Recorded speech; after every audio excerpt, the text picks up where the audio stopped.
Hi, I'm Mike from 1A Auto. We've been selling auto parts for over 30 years.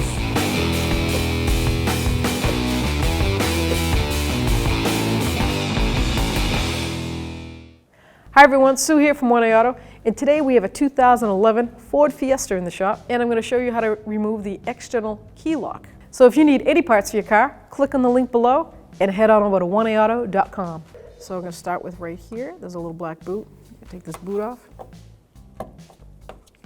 And if you look inside there, there's a little Torx bit screw, and it's a T20. And it doesn't come out, but it stays in place, but you've got to loosen it up to take the outer handle out. So once you line that up, just gotta back off on it. Like I said, the screw itself is not coming out. It floats in there in it's like a vise for this piece right here. So just keep loosening it up until this piece just comes right out. So that screw goes in here and holds that piece tight in there. Like I said, it stays in there. Now you've got the external lock out. Tension. Then you put the lock mechanism on. The flat piece is going to go up against the handle.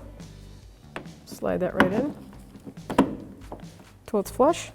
And take your T20, go right through there. You can see the head of a screw that is suspended in there. And once you feel it, tighten it down.